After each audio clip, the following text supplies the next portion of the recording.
മക്കളെ, ഇത് നമ്മുടെ അരിത്തമെറ്റിക് സീക്വൻസിന്റെ സമാന്തര ശ്രേണികളുടെ മൂന്നാമത്തെ ഭാഗമാണ്. ഇത് നമ്മൾ ഇന്ന് ആദ്യം എടുത്തു പഠിക്കാൻ വേണ്ടി പോകുന്നത് കോമൺ ഡിഫറൻസ് എന്ന് പറയുന്ന കോൺസെപ്റ്റുമായി ബന്ധപ്പെട്ടിട്ടുള്ള കുറച്ച് ആളുകളെയാണ്. മക്കളെ നോക്കി വെക്കാം. കോമൺ ഡിഫറൻസ് അഥവാ പൊതുവ്യത്യാസം, ഇയാളെ നമ്മൾ ഡിനോട്ട് ചെയ്യുന്ന ലെറ്റർ നമുക്കൊക്കെ അറിയാം. ഡി എന്ന് പറയുന്ന ലെറ്ററാണ് നമ്മൾ ഇയാൾക്ക് വേണ്ടിയിട്ട് എന്ത് ചെയ്യാറുള്ളത്, ഡിനോട്ട് ചെയ്യാറുള്ളത്. അപ്പോൾ ഇയാളുമായി ബന്ധപ്പെട്ടിട്ടുള്ള കുറച്ച് കാര്യങ്ങൾ പറയാനുണ്ട്. ഫോർ എക്സാമ്പിൾ, ഇപ്പൊ നമുക്കൊരു സമാന്തര ശ്രേണിയിലെ ഇത് ഒന്നാമത്തെ പദമാണെന്ന് വിചാരിക്കുക, ഇത് രണ്ടാമത്തെ പദമാണ്, ഇത് മൂന്നാമത്തെ പദമാണ്, ഇത് നാലാമത്തെ പദമാണ്, ഇത് അഞ്ചാമത്തെ പദമാണ് ഇടാം.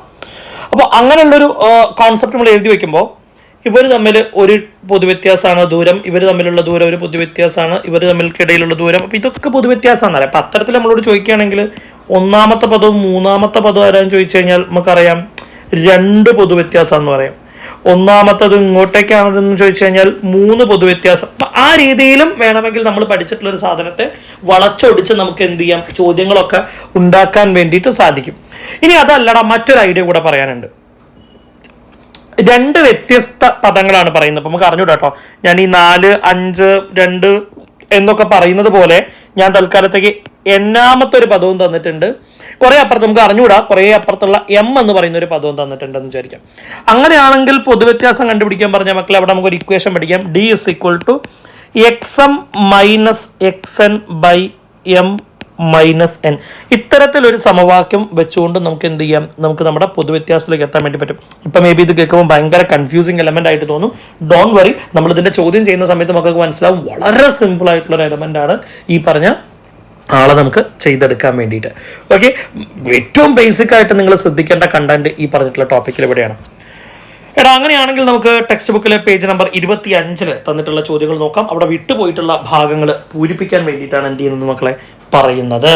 ഫസ്റ്റ് സബ് ക്വസ്റ്റ്യൻ നോക്കാം. നമുക്ക് 24 എന്ന് പറയുന്ന ഒരു ടേം തന്നിട്ടുണ്ട്, 42.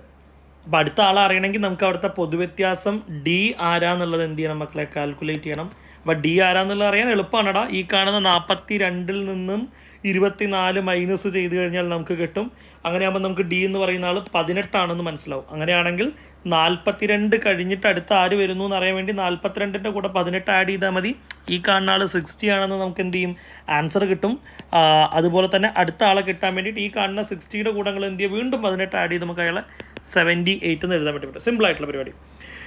അടുത്ത ക്വസ്റ്റ്യൻ അങ്ങനെ തന്നെയാണ്. 24, 42 തന്നെയാണ് തന്നിട്ടുള്ളത്. അപ്പോൾ ഡി നമ്മൾ ഓൾറെഡി കാൽക്കുലേറ്റ് ചെയ്ത് വെച്ചിട്ടുണ്ട്, 18 അപ്പോൾ അടുത്ത ആളാരാന്ന് ചോദിക്കാൻ 42നോട് 18 കൂട്ടിയിട്ട് ഞാൻ എന്ത് ചെയ്യാണ്, 60 എന്ന് എഴുതുകയാണ്. അതേപോലെ തന്നെ 24ൻ്റെ മുന്നേ ആരാന്ന് ചോദിച്ചിട്ടുണ്ട്. അപ്പോൾ 24 നിന്നും ഈ പറയുന്ന പൊതുവ്യത്യാസമായിട്ടുള്ള 18 മൈനസ് ചെയ്യുകയാണ് വേണ്ടത്. അപ്പോൾ ഇവിടെ എത്തുന്ന ആൾ 6 എന്ന് പറയുന്ന ഉത്തരമായിരിക്കും വരുന്നുണ്ടാവുക അല്ലേ. പദങ്ങൾ മുന്നോട്ട് പോകും തോറും പൊതുവ്യത്യാസം കൂടുന്നു. സെയിം സാധനം, വേറെ ഒരു വലിയൊരു കോൺസെപ്റ്റ് പറഞ്ഞെത്തിക്കാനില്ല.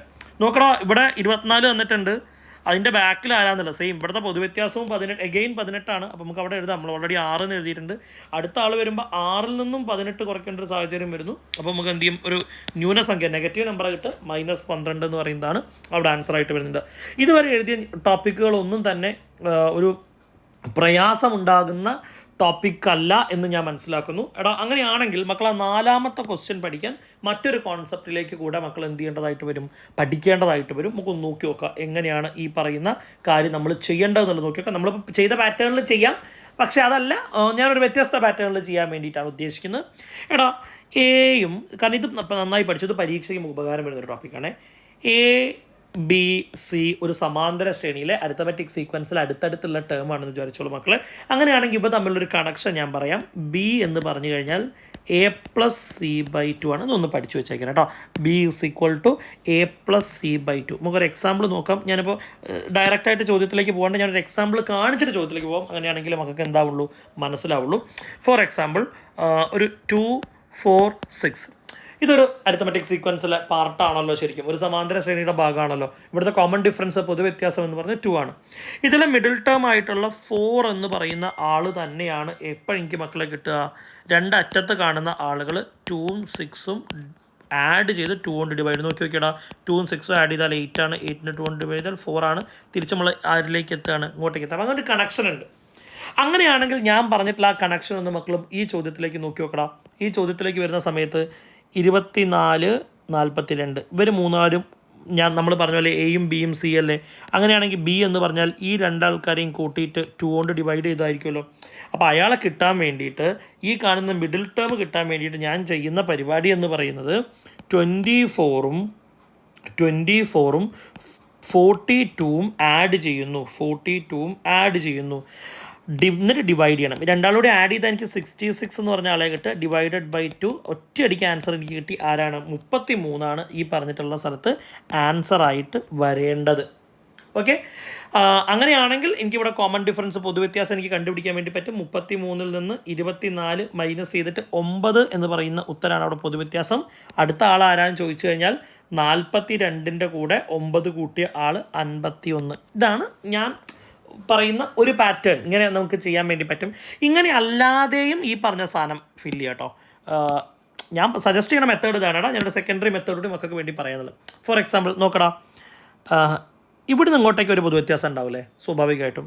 അതുപോലെ തന്നെ ഇവിടുന്ന് ഇങ്ങോട്ടേക്ക് ഒരു പൊതുവ്യത്യാസം ഉണ്ടാവും. അപ്പോൾ ശരിക്കും പറഞ്ഞു കഴിഞ്ഞാൽ 24നും 42ൻ്റെയും ഇടയിൽ, അല്ലെങ്കിൽ അവരെ കുറച്ച് നമുക്ക് കിട്ടേണ്ടത് 2 പൊതുവ്യത്യാസങ്ങളാണ് എന്ന് സാരം അല്ലേ. അവർക്കിടയിലുള്ളത് 2 പൊതുവ്യത്യാസങ്ങളാണെന്ന് സാരം. അങ്ങനെയാണെങ്കിൽ മക്കളെ 42 മൈനസ് 24 ഞാൻ 2 പൊതുവ്യത്യാസം എന്ന് എഴുതുന്നു. അങ്ങനെയാണെങ്കിൽ 42 മൈനസ് 24 ചെയ്ത് നമുക്ക് വരേണ്ട ഉത്തരം നമ്മൾ ഓൾറെഡി മുന്നേ ചെയ്തു വെച്ചിട്ടുണ്ട് 18 18 എന്ന് പറഞ്ഞു കഴിഞ്ഞാൽ 2D ആണ്.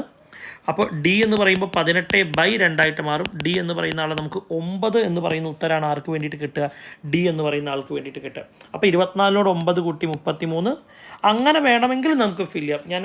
എനിക്ക് തോന്നുന്നു ഞാൻ ആദ്യം പറഞ്ഞതായിരിക്കും നമുക്ക് കുറച്ചുകൂടി ഈസിലി കണക്ട് ചെയ്യാൻ വേണ്ടി പറ്റുന്ന ഒരു മെത്തേഡെന്ന് എനിക്ക് തോന്നുന്നു. ഓക്കെ, കാരണം ഈ ഞാനിപ്പോൾ പറഞ്ഞ മെത്തേഡ് നമുക്ക് ചെയ്യാവുന്നേ ഉള്ളൂ. മക്കളുടെ ഇഷ്ടം ഏതാണോ അങ്ങനെ ഒരു സാധനം മക്കൾക്ക് എന്ത് ചെയ്യാം, ഇവിടെ പഠിക്കാവുന്നതാണ്. ഓക്കേടാ, സെയിം പാറ്റേണിൽ നമുക്കിവിടെ വന്നിട്ടുണ്ട്. അതേപോലെ ചെയ്തു നോക്കാൻ വേണ്ടി പറ്റുന്ന ഒരാളെ വന്നിട്ടുണ്ട്. നോക്കി നോക്കടാ, 24 ഇയാളവിടെ നിൽക്കട്ടെ കേട്ടോ. നമുക്ക് ഈ 3 ആൾക്കാരെ നോക്കാം. ഇവിടെ കിട്ടിയാൽ മതിയല്ലോ നമുക്ക്. അപ്പോൾ 24 42 കൂട്ടിയിട്ട് 66 കിട്ടുന്നു. ആ 66ൻ്റെ പകുതി എടുത്താൽ വരുന്ന ആളാണ് ഇവിടെ ഉണ്ടാവുക. ബൈ 2 അവിടെ 33 എഴുതി. അപ്പോൾ ഇവിടെ പൊതുവ്യത്യാസം നമുക്കറിയാം, നേരത്തെ കിട്ടിയതുപോലെ 9. അങ്ങനെ ആകുമ്പോൾ 24 നിന്ന് 9 കുറച്ച് ആളെയാണ് തൊട്ട് മുന്നിൽ എഴുതാനുണ്ടാവുക. 15 ഇവിടെ ഞാൻ എന്ത് ചെയ്യാനുണ്ടാവുക മക്കളെ, ഉത്തരമായിട്ട് എഴുതാനുണ്ടാവുക. ഓക്കെ, ഇതുവരെ ഒരേപോലത്തെ രീതിയിൽ അല്ലേ. അപ്പോൾ ഞാൻ എന്താ പറയുക, ഈ 3 ആളുകൾ ഒരേ പാറ്റേൺ ആൾക്കാരാട്ടോ. ഈ 2 ആളുകളും ഒരേപോലത്തെ പാറ്റേൺ ആളുകളാണ് കേട്ടോ. ഇനി അടുത്തതൊരു ഞാൻ നേരത്തെ പറഞ്ഞതുമായിട്ട് സിമിലർ ആയിട്ടൊരു പാറ്റേണാണ്. നന്നായി ശ്രദ്ധിച്ച് നോക്കാം. വ്യത്യസ്തമുള്ളൊരു ചോദ്യം. എടാ, 3 ആൾക്കാരെ അടുപ്പിച്ചുണ്ടെങ്കിലേ ചെയ്യാൻ നമുക്ക് അറിയുള്ളൂ. പക്ഷേ ഇവിടെ നോക്കി നോക്കടാ, അങ്ങനെ ഒരു 3 ആൾക്കാരെന്ന് പറയാൻ ഇവിടെ ഇല്ല. അപ്പം ഞാൻ ഇവിടെ പറഞ്ഞ സെക്കൻഡറി മെത്തേഡിലേക്കാണ് നമ്മൾ പോകുന്നത്. ശ്രദ്ധിച്ച് നോക്കാം. 24 നിന്ന് ഈ കാണുന്ന പദത്തിലേക്ക് എത്താൻ ഒരു പ്രാവശ്യം പൊതുവ്യത്യാസം ഉപയോഗിച്ചിട്ടുണ്ടാവും. ആ പദത്തിൽ നിന്ന് ഇങ്ങോട്ടേക്ക് ഒരു പ്രാവശ്യം കൂടി പൊതുവ്യത്യാസം ഉണ്ടാവും. ഇവിടുന്ന് ഇങ്ങോട്ടേക്ക് വരാൻ വീണ്ടും പൊതുവ്യത്യാസം. അപ്പോൾ ഇവർക്കിടയിൽ എത്ര പൊതുവ്യത്യാസം ഉണ്ട് മക്കളെ? 3 പൊതുവ്യത്യാസമാണ് ഉള്ളത്. അപ്പോൾ ഞാൻ നോക്കടാ, 42 മൈനസ് 24, 42ൻ്റെയും 24ൻ്റെയും ഇടയിൽ ഉള്ള വ്യത്യാസം എന്ന് പറയുന്നത് 3 തവണ കോമൺ ഡിഫറൻസ് ആണ്, അഥവാ 3 പൊതുവ്യത്യാസമാണ്. അയാളെയാണ് ഞാൻ എങ്ങനെ ഡിനോട്ട് ചെയ്യുന്നത് മക്കളെ? 42 മൈനസ് 24 എന്ന് ഡിനോട്ട് ചെയ്യുന്നത്. അപ്പോൾ എനിക്കിവിടെ കിട്ടേണ്ട ഉത്തരം 18. 18 സമം 3D എന്നാണ് വരിക. 18/3 ചെയ്താൽ എനിക്ക് പൊതുവ്യത്യാസം കിട്ടണം. അങ്ങനെയാണെങ്കിൽ ഡി എന്ന് പറഞ്ഞാൽ 6 വരേണ്ടത്. അപ്പോൾ നമുക്ക് ഫില്ല് ചെയ്യാം.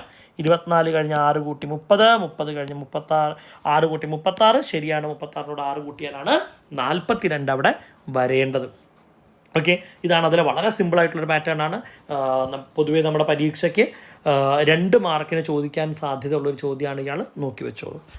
അതേ പേജിൽ തന്നെ മറ്റൊരു സെറ്റ് ക്വസ്റ്റ്യനും കൂടി സബ് ക്വസ്റ്റ്യനുകളോടുകൂടെ തന്നിട്ടുണ്ട്. നമ്മളിവിടെ എക്സ്പ്ലെയിൻ ചെയ്തിട്ടുള്ള ഈ കാണുന്ന തിയറിയിലേക്ക് കണക്ട് ചെയ്യാനുള്ള സമയം നമുക്കായിട്ടുണ്ട്. അപ്പോൾ ഇക്വേഷൻ ഒന്നുകൂടി പറഞ്ഞു പഠിച്ചോളൂ മക്കളെ.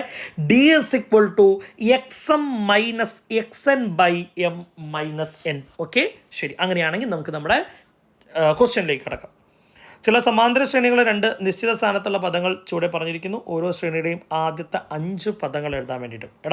ഒരു സീക്വൻസിൻ്റെ 2 ടേംസ്, 2 ഡിഫറെൻ്റ് ആയിട്ടുള്ള ടേംസ് പറഞ്ഞിട്ടുണ്ട്. ആ സീക്വൻസിലെ ഫസ്റ്റ് 5 ടേംസ് ആണ് നമ്മളോട് എന്ത് ചെയ്യാൻ വേണ്ടി പറഞ്ഞിട്ടുള്ളത്?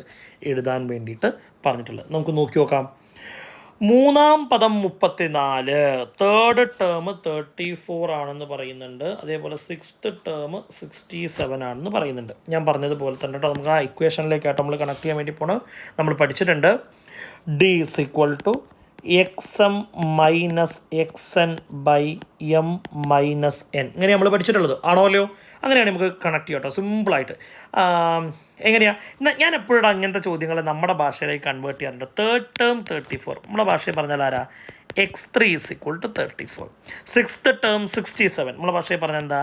x6 is equal to 67. അങ്ങനെയാണെങ്കിൽ നമുക്ക് ഏറ്റവും ഫെമിലിയർ ആയിട്ടുള്ള, ഞങ്ങളെ പഠിപ്പിച്ച് തുടങ്ങിയപ്പോൾ മുതൽ നിങ്ങൾ എഴുതി തുടങ്ങിയ ഒരു ലാംഗ്വേജിലേക്ക് അയാളെ കൺവേർട്ട് ചെയ്തിട്ടുണ്ട്. അപ്പോൾ എങ്ങനെയാണ് നമ്മൾ ചെയ്യുക?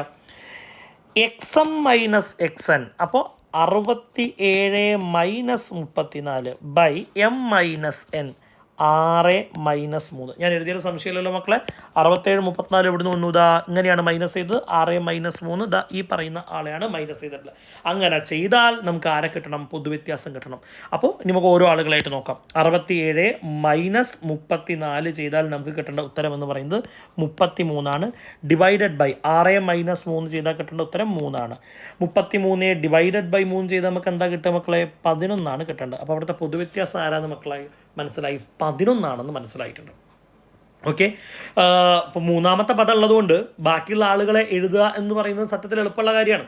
നമുക്ക് കുറച്ച് എഴുതിയാൽ മതി.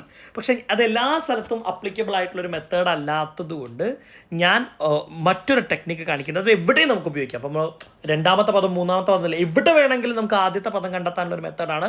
ശരിക്കും ചാപ്റ്ററിൻ്റെ അടുത്ത ഭാഗത്തിലേക്ക് മക്കളത് ആദ്യമേ പഠിച്ചു തുടങ്ങിയോളൂ. ഒറ്റ സ്റ്റെപ്പ് പഠിച്ചാൽ മതി. അങ്ങനെയാണെങ്കിൽ 2, 3, 4 മെത്തേഡ് മക്കൾ എന്ത് ചെയ്യേണ്ട? പഠിക്കേണ്ട ആവശ്യം ഉണ്ടാവില്ല. ഒന്നാമത്തെ പദം കിട്ടാൻ വേണ്ടിയിട്ട് മക്കൾ ചെയ്യേണ്ട ആദ്യത്തെ പരിപാടി ഇതിൽ ഏതെങ്കിലും ഒരു പദത്തെ സെലക്ട് ചെയ്യുക എന്നുള്ളതാണ്. നിങ്ങൾക്ക് ഇഷ്ടമുള്ള ഒരാളെ സെലക്ട് ചെയ്യാം. ഞാൻ ഇവിടെ കാണുന്ന നമ്മുടെ മൂന്നാം പദത്തെ സെലക്ട് ചെയ്യുന്നുണ്ട്. x3 = 34 എന്ന് നമ്മൾ പഠിച്ചാണ്. അയാളെയാണ് ഞാൻ എന്ത് ചെയ്യുന്നത്? സെലക്ട് ചെയ്യുന്നത്. മൂന്നാം പദം എന്ന് പറഞ്ഞു കഴിഞ്ഞാൽ മക്കളെ ശ്രദ്ധിക്കണേ, ഞാൻ എഴുതുന്നത് ഇതാണ്. ഇതൊറ്റ സാധനം കത്തിയ ഇവിടുന്ന് അങ്ങോട്ടേക്ക് ഫുൾ സെറ്റ് ആയിരിക്കും. മൂന്നാം പദം എന്ന് പറഞ്ഞു കഴിഞ്ഞാൽ എഫ് എന്ന് വിളിക്കുന്നുണ്ട് കേട്ടോ. എഫ് എന്ന് പറഞ്ഞാൽ നമ്മൾ x1 തന്നെയാണ്, ഒന്നാം പദം തന്നെയാണ്. അങ്ങനെ വിളിച്ചു. ഇവിടെ ഒരു ഇക്വേഷൻ എളുപ്പമാക്കാൻ വേണ്ടി അങ്ങനെ വിളിച്ചു എന്ന് മാത്രം. x1 എന്ന് എഴുതിയാലും യാതൊരു പ്രശ്നവുമില്ല. F + 2D എന്ന് എഴുതുന്നു. അയാൾ ഞാൻ 34. അപ്പം ഞാൻ ശരിക്കും പറഞ്ഞാൽ ആരെയാണ് മാറ്റിയത്? x3നെയാണ് മാറ്റിയത്. എന്ത് ആശയത്തിൻ്റെ മുകളിലാണ് മാറ്റിയത്? ഒന്നാം പദത്തിനോടൊപ്പം ഫസ്റ്റ് ടേമിൻ്റെ കൂടെ കോമൺ ഡിഫറൻസ് കൂട്ടിയാൽ സെക്കൻഡ് ടേം വരും, വീണ്ടും കോമൺ ഡിഫറൻസ് കൂട്ടിയാൽ തേർഡ് ടേം വരും എന്ന് വെച്ച് കഴിഞ്ഞാൽ ഫസ്റ്റ് ടേമിൻ്റെ കൂടെ 2 തവണ കോമൺ ഡിഫറൻസ് കൂട്ടിയാലാണ് ഈ പറയുന്ന മൂന്നാമത്തെ ടേമിലേക്ക് എത്തുക. ഐഡിയ കിട്ടിയിട്ടുണ്ടാവുമല്ലോ. നമുക്ക് കുറച്ച് ആളുകളെ എന്ത് ചെയ്യാം? അങ്ങനെ ഒന്ന് മാറ്റി എഴുതി നോക്കാം. ഓക്കെ, ഞാനൊരു 100th ടേം x100 ഒന്ന് പറഞ്ഞു നോക്കാൻ ശ്രമിക്കണം. എൻ്റെ കൂടെ ഫസ്റ്റ് ടേമിൻ്റെ കൂടെ 99 പ്രാവശ്യം കോമൺ ഡിഫറൻസ്, 99 പ്രാവശ്യം പൊതുവ്യത്യാസം. 200ാമത്തെ ടേം x200 എന്ന് പറഞ്ഞാൽ ആരായിരിക്കും? F + 199D. ഒന്ന് കുറച്ച് എഴുതിയാൽ മതി, അതായിരിക്കും വരിക. വലിയ സംഭവമൊന്നുമില്ല. അങ്ങനെയാണെങ്കിൽ 80ാമത്തെ പദം x80 എന്ന് പറയുന്നത് ആരായിരിക്കും മക്കളെ? F + 79D ആയിരിക്കും. x25 എന്ന് പറഞ്ഞാൽ ആരായിരിക്കും മക്കളെ? F + 24D ആയിരിക്കും. x27 എന്ന് പറഞ്ഞാൽ ആരായിരിക്കും മക്കളെ? F + 26D ആയിരിക്കും. x33 എന്ന് പറഞ്ഞാൽ ആരായിരിക്കും മക്കളെ? F + 32D ആയിരിക്കും. സിമ്പിൾ പരിപാടി. അങ്ങനെ ഞാൻ എന്ത് ചെയ്തിട്ടുണ്ട്? മാറ്റി എഴുതിയിട്ടുണ്ട്. അങ്ങനെയാണെങ്കിൽ തിരിച്ച് നമ്മളെ ചോദ്യത്തിലേക്ക് വരാം. എഫ് ആരാന്ന് നമുക്ക് അറിഞ്ഞൂടാ. എഫ് കണ്ടുപിടിക്കാം. തൽക്കാലം എഫ് അവിടെ ഇരിക്കട്ടെ. അങ്ങനെയാണെങ്കിൽ F + 2 ആ ഡിക്ക് പകരം നമുക്ക് ഡി ഓൾറെഡി കിട്ടിയ ആളാണ്. ഡി നമുക്ക് ഇവിടുന്ന് അറിയാം 11 നമ്മുടെ ഡി എന്ന് പറയാം. അപ്പം ഞാൻ അയാൾക്ക് പകരം 11 എന്ന് എഴുതുന്നുണ്ട്, വിച്ച് ഇസ് ഈക്വൽ ടു 34. അടുത്ത സ്റ്റെപ്പിൽ എഫ് അങ്ങനെ തന്നെ ഇരിക്കട്ടെ. പക്ഷേ ആ 2 × 11 ഞാൻ മാറ്റിയിട്ട് ഞാൻ എന്താക്കുന്നുണ്ട് മക്കളെ? 22 എന്ന് മാറ്റി എഴുതുന്നുണ്ട്. സെറ്റാണല്ലോ? 22 വിച്ച് ഇസ് ഈക്വൽ ടു, അപ്പോഴും 34 എന്ന് ഉത്തരം കിട്ടണ്ടേ? കിട്ടാം. ഇവിടെ നിന്ന് എഫ് ആണ് കണ്ടുപിടിക്കേണ്ടതെങ്കിൽ F is equal to 34 already അവിടെ ഉണ്ടായിരുന്നേ. ആ 22 നമ്മൾ ഇങ്ങോട്ടേക്ക് കൊണ്ടുവന്നാൽ -22 എന്ന് പറയുന്ന ആൻസറിലേക്കായിരിക്കുമല്ലോ അയാൾ മാറുന്നുണ്ടാവുക. അങ്ങനെ ആകുമ്പോൾ നമ്മുടെ ഫൈനൽ റിസൾട്ട് നമുക്ക് കിട്ടുന്നു. എഫ് ഇസ് ഈക്വൽ ടു ആരാ മക്കളെ കിട്ടുക? 34 നിന്ന് 22 കുറച്ചിട്ട് ബാക്കി വരേണ്ട ആൾ 12. അങ്ങനെയാണെങ്കിൽ ഇതിൽ ഓരോ പദങ്ങളും നമുക്കൊന്ന് എഴുതി നോക്കാം. ഒന്നാം പദം എന്ന് പറയുന്നത് എഫ് ആണ്, 12 നമുക്ക് കിട്ടി. രണ്ടാം പദം എന്ന് പറയുന്നത് 12ന്റെ കൂടെ 11 പൊതു വ്യത്യാസം, അയാളെ ആഡ് ചെയ്താൽ കിട്ടേണ്ടത് 23. x3 എന്ന് പറയുമ്പോൾ ഈ കാണുന്ന 23ന്റെ കൂടെ 11 കൂട്ടിയിട്ട് 34. എടാ അത് ചെയ്യേണ്ട ആവശ്യമില്ല, ഓൾറെഡി നമ്മുടെ കയ്യിൽ 3-ാം പദം തന്നിരുന്നു. 4-ാം പദം എന്ന് പറയുമ്പോൾ ഈ 34ന്റെ കൂടെ വീണ്ടും 11 കൂട്ടിയിട്ട് നമുക്ക് എന്തെഴുതാം? 45 എന്ന് എഴുതാം. കഴിഞ്ഞോ? ഇല്ല. 5-ാം പദം, ആദ്യ 5 പദങ്ങൾ എഴുതാൻ വേണ്ടി പറഞ്ഞിട്ടുണ്ട്. വീണ്ടും 11 കൂട്ടിയാൽ നമുക്ക് എങ്ങനെ എഴുതാം മക്കളെ? 45, 56. അപ്പോൾ ഇതാണ് സമാന്തര ശ്രേണിയിലെ ആദ്യ 5 പദങ്ങൾ. ഇവിടുന്ന് അങ്ങോട്ടേക്കുള്ള ക്വസ്റ്റ്യൻസ് എല്ലാം സെയിം പാറ്റേണിലാണ്. തന്നിട്ടുള്ള ആളുകൾ ആരൊക്കെയാണെന്ന് നമുക്കൊന്ന് ഡിനോട്ട് ചെയ്യാം കേട്ടോ. നമുക്ക് തേർഡ് ടേം x3 തന്നിട്ടുണ്ട് മക്കളെ, 43 ആണ്. അതുപോലെ x6 തന്നിട്ടുണ്ട്, 76 ആണ്. എടാ നമ്മളിപ്പോൾ എഴുതാൻ വേണ്ടി പോകുന്ന ഇക്വേഷൻ നമുക്കറിയാം, d is equal to xm minus xn by m minus n എന്ന് പറയുന്നത്. മക്കൾ ഇതേ സമവാക്യത്തെ മറ്റൊരു രീതിയിൽ മക്കൾ കേൾക്കാൻ സാധ്യത ഉണ്ട് കേട്ടോടാ. പദവ്യത്യാസം ബൈ സ്ഥാനവ്യത്യാസം, അങ്ങനെ ഒരു സാധനം കാണും മക്കൾ. Okay, term difference by position difference, ഇങ്ങനെയൊക്കെ ഒരേ ആളെയാണ്. ഞാൻ അതിൻ്റെ ഒരു സിമ്പിൾ ഫോർമാറ്റിൽ അയാൾ എക്സ്പ്ലെയിൻ ചെയ്തു എന്ന് മാത്രം. നമുക്ക് നോക്കാം. ഇവിടുന്ന് അങ്ങോട്ടേക്ക് ഒരേ സാധനങ്ങൾ എഴുതാനുള്ളത്. 76 നിന്ന് 43 മൈനസ് ചെയ്യുന്നു. 76 മൈനസ് 43 ഡിവൈഡഡ് ബൈ, പിന്നെ അവിടെ നമുക്ക് ചെയ്യാനുള്ളത് 6 മൈനസ് 3 ആണ്. ഓരോ ആളെയും നമുക്കൊന്ന് ഡിവൈഡ് ചെയ്ത് നോക്കാം. 76 നിന്ന് 43 മൈനസ് ചെയ്താൽ ബാലൻസ് വരേണ്ട ആൾ 33 ആണ്. അഗെയിൻ ഡിവൈഡഡ് ബൈ 3 ചെയ്യുന്ന സമയത്ത് നമുക്ക് കിട്ടേണ്ട ആൻസർ എന്ന് പറയുന്നത് 11. അപ്പോൾ ഡി എത്രയാണെന്ന് കിട്ടിയിട്ടുണ്ട് മക്കളെ? 11 ആണെന്ന് കിട്ടിയിട്ടുണ്ട്. ഇനി നമുക്ക് ഫസ്റ്റ് ടേം വേണം. ഫസ്റ്റ് ടേം കിട്ടാൻ ഏതെങ്കിലും ഒരാളെ നമ്മൾ സ്പ്ലിറ്റ് ചെയ്തേ പറ്റൂ. ഞാനിവിടെ സ്പ്ലിറ്റ് ചെയ്യാൻ ഉദ്ദേശിക്കുന്നത് third ടേമിനെയാണ്. x3 is equal to 43 എന്ന് നമുക്ക് തന്നിട്ടുണ്ട്. x3യെ മാറ്റി എഴുതാൻ എനിക്കറിയാം. First term plus 2 time common difference, 1-ാം പദം പ്ലസ് 2 ഗുണിക്കണം പൊതുവ്യത്യാസം. ഞാൻ 43 എന്ന് എഴുതുന്നുണ്ട്. ഫസ്റ്റ് ടൈം എനിക്ക് അറിഞ്ഞൂടാ, അതുകൊണ്ട് ഞാൻ അങ്ങനെ വെക്കുന്നു. 2 ഇൻറ്റു ഡിക്ക് പകരം ഞാൻ എനിക്ക് കിട്ടിയ 11 എഴുതി ചേർക്കുന്നുണ്ട്, വിച്ച് ഇസ് ഈക്വൽ ടു 43. അങ്ങനെയാണെങ്കിൽ അടുത്ത സ്റ്റെപ്പിൽ എനിക്ക് എഫ് പ്ലസ് ആ 2 ഇൻറ്റു 11 മാറ്റിയിട്ട് ഞാൻ 22 എന്ന് എഴുതുന്നുണ്ട്, വിച്ച് ഇസ് ഈക്വൽ ടു ഞാൻ അയാൾ 22 എന്ന് എഴുതുന്നുണ്ട്, വിച്ച് ഇസ് ഈക്വൽ ടു 43 ആണ് കിട്ടേണ്ടതെന്നുള്ള കാര്യം എനിക്കറിയാം. വീണ്ടും എഫ് ഇസ് ഈക്വൽ ടു മക്കളെ അവിടെ ഒരു 43 ഉണ്ടായിരുന്നു. 22നെ ജസ്റ്റ് ട്രാൻസ്പോസ് ചെയ്താൽ അപ്പുറത്തേക്ക് കൊണ്ടുപോയാൽ -22 എന്ന് മാറുന്നു. അവിടെ നിന്ന് നമുക്ക് എഫ് കിട്ടാൻ വേണ്ടിയിട്ട് ചെയ്യാൻ ലാസ്റ്റ് സ്റ്റെപ്പ് ഉണ്ടാവുക 43യിൽ നിന്നും 22 മൈനസ് ചെയ്യാനാണ്. അങ്ങനെ ആൻസർ കിട്ടേണ്ടത് 21 എന്ന് പറയുന്നതാണ്. അങ്ങനെ ആകുമ്പോൾ x1 കിട്ടി. ആരാ മക്കളെ? 21 ആണ്. x2 കിട്ടാൻ വേണ്ടിയിട്ട് നമ്മൾ എന്താ ചെയ്യേണ്ടത്? 21ൻ്റെ കൂടെ 11 ആഡ് ചെയ്യാനുണ്ടാവും. അപ്പോൾ നമുക്ക് ആൻസർ കിട്ടും 32 ആണ്. x3 കിട്ടാൻ വേണ്ടിയിട്ട് ഈ കാണുന്ന 32ൻ്റെ കൂടെ വീണ്ടും 11 ആഡ് ചെയ്യണം. അപ്പോൾ നമുക്ക് എന്താ ആൻസർ കിട്ടും മക്കളെ? 43. യെസ്, അത് നമ്മുടെ കയ്യിൽ ഓൾറെഡി ഉണ്ടായിരുന്നു. Leave it. ഇനി നമുക്ക് വേണ്ട ആൾ x4 ആണ്. x4 കിട്ടാൻ വേണ്ടിയിട്ട് ഇയാളുടെ കൂടെ വീണ്ടും 11 ആഡ് ചെയ്യണം. അപ്പോൾ വരുന്ന ആൻസർ എന്തായിരിക്കും മക്കളെ? 54 ആയിരിക്കും. ലാസ്റ്റ് ഒരാളെയും കൂടെ ചെയ്യാനുണ്ട്. ഈ പറഞ്ഞിട്ട് 54ൻ്റെ കൂടെ 11 ആഡ് ചെയ്യണം. അപ്പോൾ 65 എന്ന് പറയുന്ന ആളെ കിട്ടും. ഇതാണ് ഇതിലെ ആദ്യത്തെ 5 ടേംസ് എന്ന് പറയുന്നത്. അടുത്ത ക്വസ്റ്റ്യനും സെയിം സാധനം തന്നെയാണ്. നമുക്ക് എന്ത് ചെയ്യാം? ചെയ്തു നോക്കാം.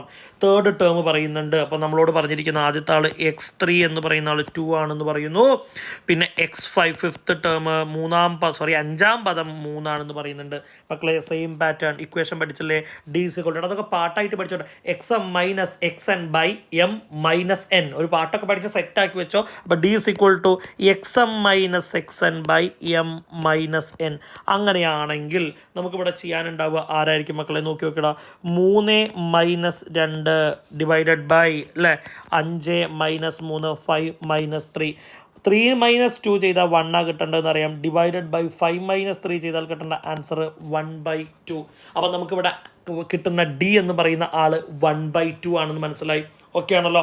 അങ്ങനെയാണെങ്കിൽ നമുക്ക് ഫസ്റ്റ് ടേം കണ്ടുപിടിക്കാൻ വേണ്ടിയിട്ട് ഏതെങ്കിലും ഒരു ടേമിനെ സ്പ്ലിറ്റ് ചെയ്യാം എന്ന് നമ്മൾ പഠിച്ചിരുന്നു. ഞാൻ ആസ് യൂഷ്വൽ തേർഡ് ടേമിനെയാണ് സ്പ്ലിറ്റ് ചെയ്യാൻ വേണ്ടി പോകുന്നത്. x3 ഇസ് ഈക്വൽ ടു ആരാന്ന് എനിക്കറിയാം മക്കളെ?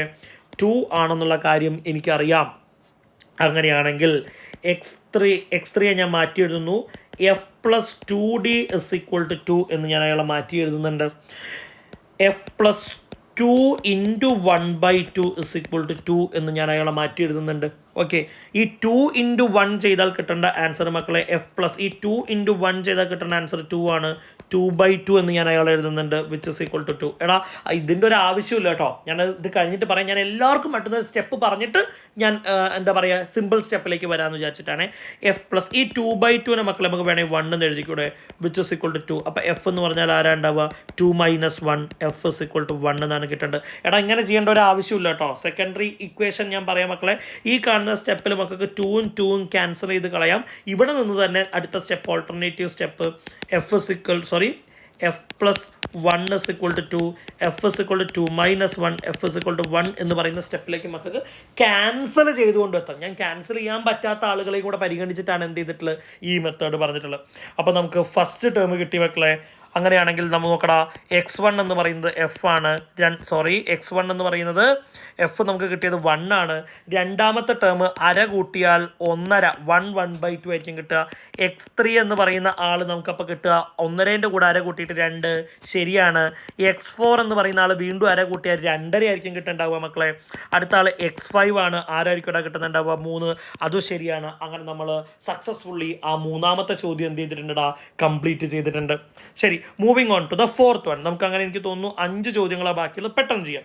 ഇവിടെ പറയുന്നത് 5ാം പദം 8, നമ്മുടെ ഭാഷയിൽ പറഞ്ഞാൽ എന്താടാ, 5th term x5 is equal to 8. അതേപോലെ 9ാം പദം 10, x9 ഇസ് ഈക്വൽ ടു 10. നമുക്ക് ഇക്വേഷൻ അറിയാലോ, d is equal to xm - xn by m - n which is equal to 10 - 8/9 - 5 എന്നായിരിക്കും നമുക്ക് എന്ത് ചെയ്യാനുണ്ടാവുക, അവിടെ ചെയ്യാൻ വേണ്ടിയിട്ട് ഉണ്ടാവുക. വിച്ച് ഇസ് ഈക്വൽ ടു 10 - 8 എന്ന് പറഞ്ഞു കഴിഞ്ഞാൽ 2 ആണ്, 9 - 5 എന്ന് പറഞ്ഞു കഴിഞ്ഞാൽ 4 ആണ്. ഈ 2/4 വേണമെങ്കിൽ നമുക്ക് 2/4 ആയിട്ട് തന്നെ അയാളെ കീപ്പ് ചെയ്യാം കേട്ടോ, നോ മാറ്റർ. അയാൾ അങ്ങനെ ചെയ്തത് കൊണ്ട് നമുക്കൊരു എളുപ്പം കിട്ടാനൊന്നുമില്ല. അതല്ല ഇനി 1/2 എന്ന് എഴുതിയാലും കുഴപ്പമില്ല. 2/4 വേണമെങ്കിൽ മക്കൾ ഈ കാണുന്ന ആൾ അതുപോലെ തന്നെ കോമൺ ഡിഫറൻസ് വിളിച്ചോളൂ, പ്രശ്നമില്ല. ഞാൻ ഷോർട്ടൺ ചെയ്തിട്ടാണ് ഞാൻ ചെയ്യുന്നതെന്ന് മാത്രം. ഓക്കെ, അങ്ങനെയാണെങ്കിൽ നമുക്ക് കോമൺ ഡിഫറൻസ് കിട്ടിയിട്ടുണ്ട്. നമുക്കിത് ഏതെങ്കിലും ഒരു ഇക്വേഷനിലേക്ക് അപ്ലൈ, ഏതെങ്കിലും ഒരു ടേമിനെ സ്പ്ലിറ്റ് ചെയ്താൽ, ഏതെങ്കിലും ഒരു പദത്തെ സ്പ്ലിറ്റ് ചെയ്താലേ നമുക്ക് ഫസ്റ്റ് ടേം കിട്ടുള്ളൂ. ഞാൻ x5 എടുക്കാൻ തീരുമാനിച്ചു. x5 ഇസ് ഈക്വൽ ടു 8 എന്നാണ് പറഞ്ഞിരിക്കുന്നത്. നമ്മുടെ ഭാഷയിൽ പറഞ്ഞാൽ എഫ് പ്ലസ് 4d ചെയ്താൽ 8 അല്ലേ മക്കൾ കിട്ടേണ്ടത്. എഫിന് പകരം അങ്ങനെ എഴുതി, 4 × ഡിക്ക് പകരം ഞാൻ എഴുതുന്ന ആള് എന്ന് പറയുന്നത് 1/2 ആണ്. വിച്ച് ഇസ് ഈക്വൽ ടു ആരാ മക്കളെ കിട്ടേണ്ടത്, 8 തന്നെയാണ് കിട്ടേണ്ടത്. എഫ് പ്ലസ്, എടാ 4 × 1 ചെയ്താൽ മക്കളെ അവിടെ 4 ആണല്ലോ വരിക. അപ്പോൾ ഞാൻ അയാളെ മാറ്റിയിട്ട് 4/2 എന്ന് എഴുതുന്നുണ്ട്, വിച്ച് ഇസ് ഈക്വൽ ടു 8. ഞാൻ നേരത്തെ പറഞ്ഞതുപോലെ തന്നെ മക്കളെ എല്ലാവർക്കും വേണ്ടിയിട്ട് ഈ സ്റ്റെപ്പ് പറഞ്ഞത്, ക്യാൻസൽ ചെയ്യാൻ അറിയുന്ന ആളുകൾ നിർബന്ധമായും ഈ മൊമെൻറ്റിൽ വെച്ച് ക്യാൻസൽ ചെയ്യണം. ഞാൻ 2 സ്റ്റെപ്പും കഴിഞ്ഞതിൽ കാണിച്ചിട്ടുണ്ട്. ഓക്കെ, അങ്ങനെയാണെങ്കിൽ ഇവിടെ നമുക്ക് അടുത്ത സ്റ്റെപ്പിൽ മക്കളെ എങ്ങനെ എഴുതാം, എഫ് പ്ലസ് 4/2 നമുക്ക് 2 എന്ന് എഴുതാം, which is equal to 8. F is equal to 8 - 2, f is equal to 6. First term അങ്ങനെ 6 ആണ് എന്ന് നമുക്ക് എന്ത് ചെയ്യാൻ വേണ്ടി പറ്റൂടാ, ഇവിടെ എഴുതി ചേർക്കാൻ വേണ്ടി പറ്റും. എടാ ഞാൻ ബേസിക്കലി ഇവിടെ 1/2 ആക്കിയിട്ട് ഷോർട്ടൺ ചെയ്യാനുണ്ടായിരുന്ന കാര്യം, കോമൺ ഡിഫറൻസ് ഈ അര വെച്ചൊക്കെ ആകുമ്പോൾ നമുക്ക് എഴുതാനൊരു എളുപ്പം ഉണ്ടാവുമല്ലോ എന്നുള്ളത് ആലോചിച്ചുകൊണ്ടാണ്. ഇനി മക്കളോട് നേരത്തെ പറഞ്ഞ പോലെ ഈ സ്റ്റെപ്പിൻ്റെ ആവശ്യമുണ്ടോ, ഇല്ല. നിങ്ങൾക്ക് ക്യാൻസൽ ചെയ്യാൻ അറിയാമെന്നുണ്ടെങ്കിൽ മക്കൾക്ക് എവിടുന്ന് ക്യാൻസൽ ചെയ്യായിരുന്നു, 4 ും 2 ഉം ക്യാൻസൽ ചെയ്ത് 2 ആണ് ഇവിടെ ഉണ്ടാവുക. 2 × 1 കഴിഞ്ഞാൽ 2 ആണ് ബാലൻസ് വരിക. അങ്ങനെ മക്കൾക്ക് എന്ത് ചെയ്യാമായിരുന്നു അല്ലേ. ഈ സ്റ്റെപ്പിന് വേണമെങ്കിൽ ഓൾട്ടർനേറ്റീവ് സ്റ്റെപ്പ് ഞാൻ തന്നെ എഴുതി തരാം. നമ്മുടെ ഈ സ്റ്റെപ്പിന് ശേഷമുള്ള ഓൾട്ടർനേറ്റീവ് ആളായിട്ട് പറയുന്നത്. അങ്ങനെയാകുമ്പോൾ ഈ 2 ആളുകളെയും നമുക്ക് ക്യാൻസൽ ചെയ്ത് 2 ആണ്. അവിടെ f plus 2 is equal to 8 എന്ന് വരിക. അങ്ങനെയാണെങ്കിൽ f is equal to 8 - 2, f is equal to 6. എല്ലാം പോയി നിൽക്കുന്നത് ഒരേ സ്ഥലത്തേക്കാണ്, ഒറ്റ സ്റ്റെപ്പ് കുറയുന്നു എന്നുള്ള വ്യത്യാസം. അപ്പം നിങ്ങളുടെ ക്യാപ്പബിലിറ്റി നോക്കിയിട്ട്, if you are good at such kind of things, നിങ്ങൾ ഈ ക്യാൻസലേഷനിൽ അടിപൊളിയാണെങ്കിൽ അങ്ങനെ ഫോളോ ചെയ്യുക. അല്ലാത്ത ആൾക്കും സർവൈവ് ചെയ്യാനുള്ള മെത്തേഡ് എന്ത് ചെയ്തിട്ടുണ്ട്, ഞാൻ പറഞ്ഞു വെച്ചിട്ടുണ്ട്. ഓക്കെ, അങ്ങനെയാണെങ്കിൽ ഫസ്റ്റ് ടേം എന്ന് പറയുന്നത് നമുക്കൊന്ന് ഓർഡറിൽ എഴുതി നോക്കാം മക്കളെ. x1 ഇസ് ഈക്വൽ ടു 6 ആണ്. x2 അര കൂട്ടിക്കഴിഞ്ഞാൽ 6.5 വരേണ്ടത്. x3 എന്ന് പറയുന്ന ആൾ 7 വരേണ്ടത്. x4 എന്ന് പറയുന്ന ആൾ 7.5 വരേണ്ടത്. x5 എന്ന് പറയുന്ന ആൾ 8 വരേണ്ടത്. നമുക്കിവിടെ കിട്ടിയിട്ടുണ്ടായിരുന്നു. റെഡിയാണല്ലോ, ദാറ്റ്സ് ഓൾ. അതോടുകൂടെ ആ ചോദ്യം എന്ത് ചെയ്തിട്ടുണ്ട്, അവസാനിച്ചിട്ടുണ്ട്. Moving on to the last and final question. മക്കളെ നന്നായി ശ്രദ്ധിക്കണം, ഈ ക്വസ്റ്റ്യനിൽ ഒരു ട്വിസ്റ്റ് ഉണ്ട്, ഞാൻ പറയുന്നത് ശ്രദ്ധിച്ച് നോക്കണം. ഈ ക്വസ്റ്റ്യൻ വളരെയധികം ശ്രദ്ധിക്കണം, വെരി ഇമ്പോർട്ടൻറ്റ് ക്വസ്റ്റ്യൻ. എടാ 5ാമത്തെ ടേം 7ഉം 7ാമത്തെ ടേം 5ഉം. മക്കൾ ശരിക്കും നോക്കിയാൽ മനസ്സിലാവും, അങ്ങോട്ടും ഇങ്ങോട്ടുമാണ്. അങ്ങോട്ടും ഇങ്ങോട്ടല്ലേ, ശരിക്കും നോക്കി നോക്കടാ, ശ്രദ്ധിച്ച് നോക്കിയാലേ അയാളെ മനസ്സിലാവുള്ളൂ. നോക്കിയേ, ഇങ്ങനെയാണ് തന്നിട്ടുള്ളത്. എടാ ഇങ്ങനെ ഒരു ചോദ്യം വന്നാൽ മക്കൾ വർക്ക് ചെയ്ത് XM - XN/M- ഒന്നും ചെയ്യുന്നത് മെനക്കെടണ്ട. D ഒറ്റയടിക്ക് എഴുതി വെച്ചോ -1 ആണ്. അങ്ങോട്ടും ഇങ്ങോട്ടുമാണ് കണക്ഷൻ തന്നെങ്കിൽ മക്കളെ പേടിക്കണ്ട, ഒറ്റയടിക്ക് എഴുതി വെച്ചോ D = -1. ഞാൻ വേറൊരു ക്വസ്റ്റ്യൻ എക്സാമ്പിൾ റെഫറൻസ് ആയിട്ട് പറയട്ടോ മക്കളെ.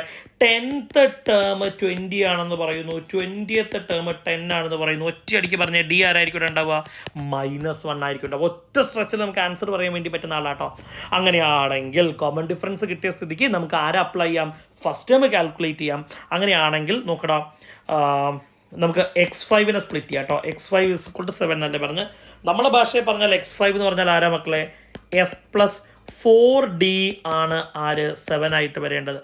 F+4 × Dക്ക് പകരം -1 കൊടുക്കുന്നുണ്ട്, വിച്ച് ഇസ് ഈക്വൽ ടു 7 എന്നാണ് കിട്ടേണ്ടത്. F+4 × -1 ചെയ്താൽ കിട്ടേണ്ട റിസൾട്ട് -4 ആണ്, വിച്ച് ഇസ് ഈക്വൽ ടു 7. എടാ അവിടെ ഒരു പ്ലസും മൈനസും മക്കൾ ഒരുമിച്ച് കാണുന്നില്ലേ? കംപ്ലീറ്റ് പ്രയോറിറ്റി ആർക്കാടാ? മൈനസിന്. പ്ലസും മൈനസും ഒരുമിച്ച് മക്കൾ കണ്ടാൽ പ്രയോറിറ്റി പ്രാധാന്യം മുഴുവൻ ആർക്കാണ്? മൈനസിനാണ്. അപ്പം ഞാൻ ആ വരി ഒന്ന് മാറ്റി എഴുതാം. F-4 = 7 എന്ന് ഞാനൊന്ന് മാറ്റി എഴുതുന്നുണ്ട്. അങ്ങനെയാണെങ്കിൽ F എന്ന് പറഞ്ഞാൽ ആരാ മക്കളെ? അപ്പുറത്ത് നോക്കിയിട്ട് എഴുതാമല്ലോ. നമുക്ക് അവിടെ ഓൾറെഡി ഒരു 7 ഉണ്ടായിരുന്നില്ലടാ. 7ൻ്റെ അടുത്തേക്ക് നമ്മുടെ -4 വരുമ്പോൾ ആരാവൂടാ? +4 ആവൂടാ. അങ്ങനെയാണെങ്കിൽ F = ആരായിട്ട് മാറുന്നു മക്കളെ? 11 ആയിട്ട് മാറുന്നു. F = 11 എന്നായിരിക്കും അയാളുടെ ഉത്തരം എന്ത് ചെയ്യുന്നുണ്ടാവുക? നമുക്ക് ലഭിക്കുന്നുണ്ടാവുക. അങ്ങനെയാണെങ്കിൽ നമുക്ക് ടേംസ് ഒന്ന് എഴുതി നോക്കാമല്ലോ. നമുക്ക് x1 ആരാണെന്ന് പറയാം? 11 ആണെന്ന് പറയാം. x2 എടാ ശ്രദ്ധിച്ചേക്കണേ, കോമൺ ഡിഫറൻസ് പ്ലസ് അല്ല കേട്ടോ, 12 എഴുതരുത്. കുറച്ച് എഴുതേണ്ട ആൾക്കാരാണ്. x2 -1 ആയതുകൊണ്ട് ഞാൻ 10 എന്ന് എഴുതാം. x3 എന്ന് പറയുന്ന ആൾ 9 ആയിരിക്കും മക്കളെ വരുന്നുണ്ടാവുക. x4 എന്ന് പറയുന്ന ആൾ 8 ആയിരിക്കും വരുന്നുണ്ടാവുക. x5 എന്ന് പറയുന്ന ആൾ 7 ആയിരിക്കും വരുന്നുണ്ടാവുക. അങ്ങനെ ആ ഉത്തരവ് നമ്മൾ എന്ത് ചെയ്തിട്ടുണ്ടാ? കംപ്ലീറ്റ് ചെയ്തിട്ടുണ്ട്. ഓക്കെ, അതോടുകൂടെ 25ാമത്തെ പേജിലെ മുഴുവൻ ചോദ്യങ്ങളും നമ്മൾ എന്ത് ചെയ്തു? ചെയ്ത് പഠിച്ചിട്ടുണ്ട്. ക്ലാസ് നന്നായിട്ട് മനസ്സിലാക്കുക, നന്നായിട്ട് കേൾക്കുക, നന്നായിട്ട് പഠിക്കുക. നമുക്ക് ഉറപ്പായിട്ടും ഇങ്ങനെ ആദ്യം പഠിച്ചു തുടങ്ങിയാൽ നമുക്ക് ഫുൾ A+ ഉറപ്പിച്ച് വയ്ക്കാം. ചാനൽ സബ്സ്ക്രൈബ് ചെയ്യാൻ മറക്കണ്ട. ഫുൾ ക്ലാസ്സസ് നമ്മൾ എന്തായാലും ഈ വർഷം മക്കൾക്ക് വേണ്ടി അപ്ലോഡ് ചെയ്യും. All the best.